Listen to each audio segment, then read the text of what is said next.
Howdy, friends, and welcome back to another episode of the 7-Day Boogie.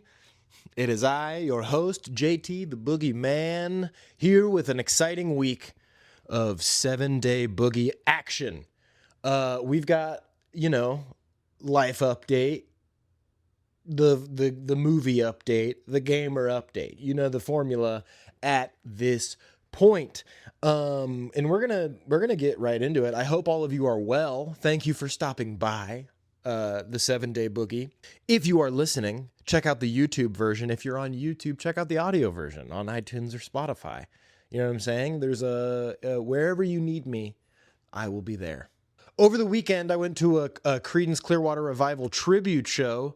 The love of my life and I and my cousin and her husband, and we had a blast. To start off, that was so good. The concert itself, while excellent, the singer had like John Fogerty's exact voice, which was scary. But what intrigued me the most about the concert was we were up in the balcony, kind of off to the side. It was in this cool old haunted theater. We were up in the balcony off to the side, so we could kind of see through the like slashed curtains on the side of the stage, and through the side of the stage I saw two buddies that I play music with sometimes. I just noticed them and I was like, oh, they're probably just like in charge of helping the concert happen or something and so on.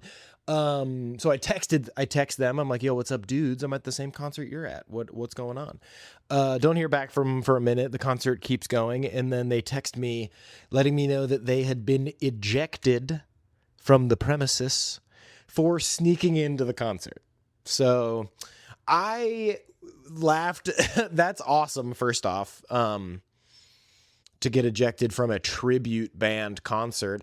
But that was what made me think was like, wouldn't that kind of in the spirit of a tribute concert? How many people probably snuck into Creedence Clearwater Revival concerts over the years? You know what I'm saying? Like, is there some sort of legal loophole at something such as a reenactment or a tribute concert where not breaking and sneaking in just to enjoy the festivities is like a tribute to who would have done it in that time when it happened?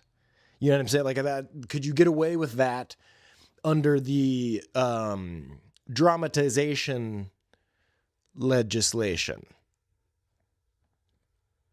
That's a question I ask. You know what I mean? Like, could I steal something at a Ren fair if I had like a thieves cloak and I'm just role playing, and this, sweet role was, part of the role play, or this soft pretzel or what have you.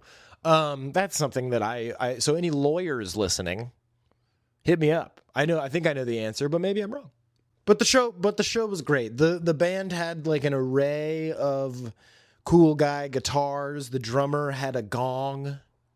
So as soon as they came out, like there was an opening band, but then, there's that like transition period between the two bands. So you like kind of set up a breakdown thing. And like I said, I've played music for fun here and there, and I love to like scope the setup before a band is ready to go on. You know what I'm saying? And the drum set is always something that's fun to watch because people have different builds of their drum set. I'm not a drummer, and I know a couple that could probably speak at length about the different character classes, like whether you're like a DPS drummer or like a tank drummer. But this drummer was, he was so interesting. He had a gong, and he got his money's worth. He got his gong's worth. Trust me. I think his name is Tommy Gongsworth. And he's the drummer for this CCR tribute band, Tommy Gongsworth.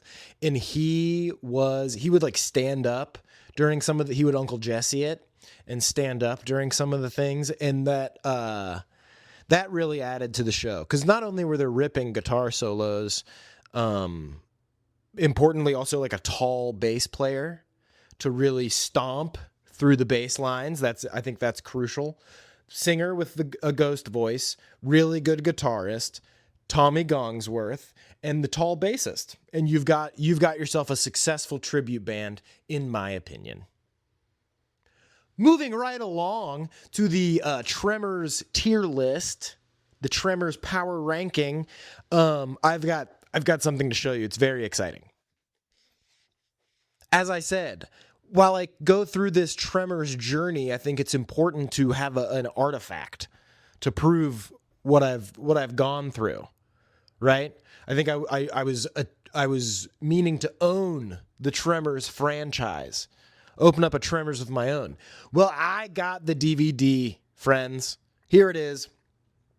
It includes the all-new movie.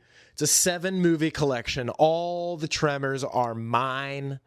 And this week, we are talking about Tremors 2. A quick story synopsis, and then we are going to head into the scoring criteria. You know what I'm saying? So at the time, I thought these movies released like The Lord of the Rings, like one year after another. But this movie came out 6 years after the first Tremors, and Earl is like a grizzled, retired guy. He finally got like space of his own. He's an emu rancher, and he's called back into the fray by a businessman from an oil refinery in Mexico that's been dealing with a graboid problem, right? And this pretty annoying super fan of Earl's is the one that brings this businessman to Earl. He becomes the new sidekick because thanks to the businessman's exposition paragraph, he's talked to everyone else and they're not interested, which means they didn't want to be in the new movie because they're not. Only Earl and we'll see eventually Bert are the original cast members returning. They are the stalwart pillars of Tremors, and they stand strong throughout the franchise. I'm pretty sure. But we go to Mexico. We meet the new science genius exposition scientist, Kate, who Earl immediately just like has the hots for instantly. But they get to business. They get down to business quickly. Earl and Grady have the backing of the Mexican army, right? This is a big budget project. So they get 1 million sticks of dynamite and RC cars. This was the part that I really remembered enjoying as a kid because RC cars with dynamite on them is just an objectively cool way to fight monsters. So Earl has this genius plan. He's been here. He's done that. He's fought graboids before. This is his genius plan. They sit in a truck and they drive RC cars. Graboid picks up the RC car, explodes. Right? That is a successful thing. Oh, and they're getting paid $50,000 a worm. So there's just basically, again, an ornery rock montage of them just blowing up graboids, chilling. They have these funny little umbrellas for the like chicken guts that I'm sure were just like dunked in tomato soup and thrown at them during the filming of the movie. But they are just rocking and rolling. Grady is a super fan of Earl's. He's like played the video game a bunch, so that makes him somehow very capable of killing graboids, but it's easy. They just drive the truck out. Like I said, graboid eats it. Kaboom. That makes for a pretty quick movie. So, as always, the graboids adapt and evolve. And at one point, they do call in Bert to come have some fun. Unfortunately, Reba has left him, and Bert is not busy. So Bert packs up his like gigantic Tonka truck with explosives, joins the fun, and they're all blowing up worms and having a great time. Until, like I said, Grady and Earl come across a worm that is like just kind of like gyrating on the ground. They don't really understand what's happening. It's not doing anything. It's just kind of yelling and being sad. So they kind of camp out to see what's going on. They find the worm in the morning, or like at some point, like exploded. Something has burst out of it or eaten it or something. We don't know yet. But come to find out, this big worm splits. The graboids evolve and they split into 3 funky runners. Right? Very cool. Very cool monster design. They're like, they love to eat cars. They like eat a bunch of engines and stuff. They're now able to run on land. They don't have eyes, but they have this like flap that opens so they can see heat. So Earl and annoying new sidekick, Grady. Earl and Grady then like they escape in a car, get back to the refinery. They tell Kate. But Kate already knows because Kate's friend, like another refinery scientist, gets eaten while they're just kind of hanging out talking about the graboids. So Kate is very scared. Earl is very scared. Grady is very scared. And Bert shows up covered in like runner guts because they lose communication with him overnight. And then he's just like, he has this great scene where he gets out of his truck, he's covered in guts, and he says he's completely out of ammo, which if you've seen at the beginning of the movie, he has all of the ammo. So he just like fought them all night. I want a side movie that's just that part. That's just like Bert's bad day. That's just him shooting the like running graboids over and over and over again. So obviously they have to come up with a new plan. They can't stay on land anymore because these tiny little runners are on land. They also come to find out that when the graboids eat enough, the runners eat enough, they multiply. They have a kid by themselves if they just like eat a bunch of food. So that's bad because Bert brought essentially like 200 pounds, I think, of the Army MREs, the meals ready to eat. So those things just get into the Bert's truck at one point and they multiply because they do really weird like graboid math during this movie where they're like, okay, there were 8 worms and they all split into 3. So there's 24, but you've already killed 5. So I think there's 19 left. And they're just like running through all the facts. But then that's like a 2-minute scene where they're trying to figure out how many there are. And then the next scene is the running graboids eating all of Bert's 3D Doritos. And then there are like 50 of them. Right. So they run from them. They're sitting on top of the classic, like we're stuck on top of buildings trying to come up with a new plan style scene. They like book it. They run for it. They just basically get tired of waiting on top of a roof and they run for they lock all of them into like a new warehouse. For some reason, come to find out, that warehouse at an oil refinery is full of butterscotch candies and rice flour.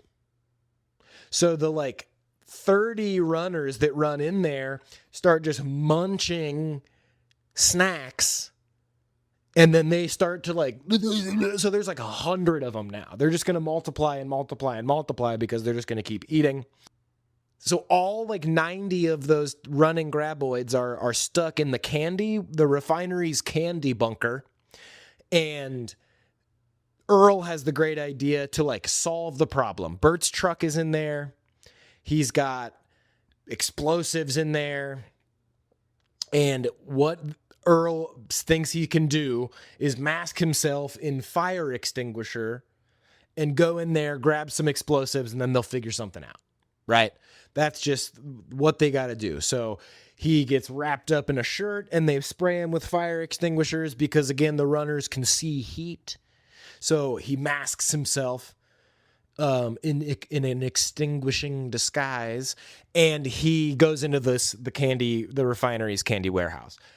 It's like working pretty good. There's so many of them. There's so many of the runners. I really like the design. We're going to get to that in the scoring criteria. Earl gets to the truck, but the cold stuff starts to wear off, so the monsters start to be able to see like vague human shape forming. So Earl is in trouble. What does he do? He doesn't grab explosives. He just like sets a timer and throws an explosive into Bert's truck, and then Earl barely makes it out. They all start running. Really funny scene. They like run behind one house, and then Bert just keeps running because there's like 2 tons of hand-packed explosives in there. Essentially, they're going to explode the entire area. The movie ends with a fantastic, gigantic explosive. The whole refinery just gets vaporized. They are going to make a gajillion dollars. Side plot, Easter, like a side mission that gets accomplished, because in the first movie it's all about Val finding love. In this movie, Earl has to find love. In the beginning of the movie, in his trailer, he has this, like, after mocking Val for having an image of this perfect woman in his head, Earl has the picture of his perfect woman up in his trailer. So it's like a Playboy calendar. Fast forward to when they're all up on top of the building considering giving up. Kate and Earl are having this like heart to heart because they have the hots for each other basically immediately in the movie, and come to find out, for somehow, of course, Kate modeled to put herself through college, and that poster up in Earl's apartment is her. Miraculously. So they're instantly in love. Movie ends. They're like, we should probably date, right? So there's going to be a third movie, Graboids in Love. That's what I'm assuming the third movie's about, because I don't remember anything now about the third movie. I remember the trailer for the third movie where they show the new monster, but we're not talking about that one yet. That is for next week. What a movie, right? I mean, it scores some of the hits from the first movie, right? I think Earl and Bert really bring some of that, the things you love so much. I mean, Bert's character is great. He just has 1,000 explosives, and he's like a crazy graboid killing machine. So he's great. Earl being like the funny, grizzled vet. Even better in this movie, his hair's a little longer. You know what I'm saying? Bert is incredible. Really funny part. Earl. Wow. I don't know who's who. Earl is great in this movie. There's a really funny part when they start to realize that there are different graboids, where he freaks out and he's like, it's a whole new ball game. It's a whole new ball game. And that part rules in this movie. Kate is great. Grady sucks. Let's just be honest. I think this character is like, they picked the wrong things from Valentine's character to transport into the new sidekick, in my opinion. He's like just arrogant and doesn't have any experience with graboids, but acts immediately like he knows exactly what's going on. I mean, again, given a situation where a video game that I played extensively as a child becomes a reality, I might step into a situation and think that I know what to do in Dark Souls coming up, but I would like to think that I would listen to the people that are like actually have the experience in this thing. Who knows? So the cast is pretty good. They're not as close knit as the first, you know, the first movie. The characters are so charming. Like I said, that movie's probably going to stay on top of the list as far as cast strength because of, again, Kevin Bacon and Reba McEntire. But again, this movie is still very fun. The characters aren't as close. They're not as fun. The music is still great. Not as key in this movie, I don't think, as in the first movie, but I think they kept up the ornery rock, and then they put a little twist on it because this movie takes place in Mexico, so that's pretty cool. Practical effects. How does this movie stack up to the first movie's practical effects? Because out of necessity, there is a little bit of CGI in this movie. There is none in the first movie, but in this movie, there is a little bit of CGI. Most of the running graboids are totally real. I think there are 2 or 3 scenes that I can think of where they are CGI, and they are like by themselves. It is like a running scene.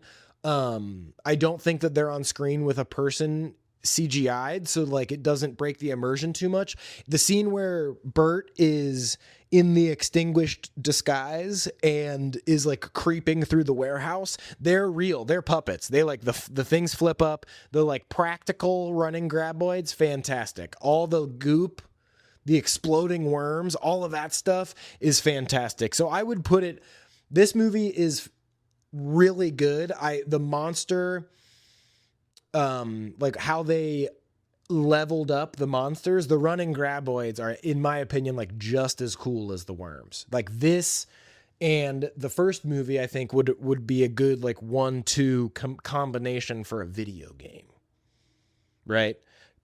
Put the two stories together, learn how to fight them, and then fast forward, fight them a lot as Earl. They become the running ones, and then you finish the game exploding the warehouse.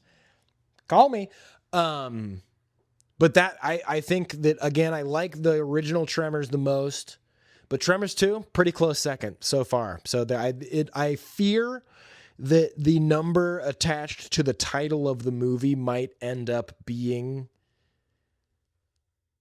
already ranked in quality of movie, but we shall see. Right? I'm watching the third one coming up. So again, let's just recap the scoring. Casting, pretty good. I still really like all the characters, except for Grady. The practical effects, pretty good. The CGI was like tastefully dabbled in scenes where it was needed to like show how fast the runners are. Because I don't know if like a puppet could have done that, and they're only 2-legged, so they couldn't do like an alien greyhound situation.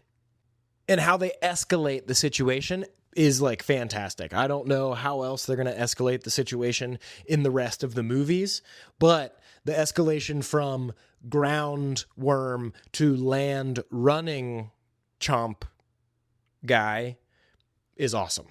Monster design, 10 out of 10. Tremors 2, very, very fun to watch. Tremors 3, coming right up. Again, this is the last one that I have any knowledge of at all. I know how the monsters evolve, but I don't know if I've actually seen any of Tremors 3. But we're about to have seen Tremors 3 because I have it on DVD, bars. So, will Tremors 3 be better than Tremors 2? Who knows? Find out next week. But now it is time to go to the Dark Souls update, and I have a feeling it's going to be a big one. Dark Souls is punching me in the face, but I will prevail. Ornstein and Smo took probably 20 tries. They suck. Ornstein just like floats towards you, and he pokes you with his lightning spear, and he slashes you with the spear, and he shoots the evil lightning at you. And then this fucking Gucci Snorlax comes out of nowhere and just butt slams on top of you or runs you over with his hammer. And I really had a tough time beating these two. Toughest boss for me so far, 100%. Ornstein and Smo. But now that I've beaten them, I feel like I can do anything. I went back and got revenge on Sif. I made my way through the catacombs. And then Pinwheel basically just turned into like a fine pink mist at just the sight of my club. Spent a good long chunk of time running around blindly in the Tomb of the Giants until the good homie Nick helped me find a lantern. I immediately had a much easier time navigating where I was going. And I am happy to say that I've also defeated Grave Lord Nito. And that is Nito. So now I am in New Londo. My buddy from Firelink Shrine attacked me. and I had to parry him into the land of shadows.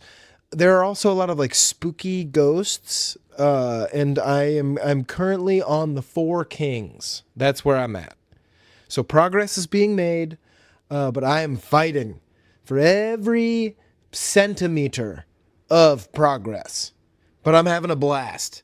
So Dark Souls 1 might be coming to a close soon. I know I have tough times ahead of me. There's a lot of tough times behind me, but I know I've got tough times ahead of me. I know there's tough bosses remaining. But I'm pretty proud of what I've done so far. In bonus news, Resident Evil 9 comes out on Friday, and there will be some 7-Day Boogie playthrough videos, highlights.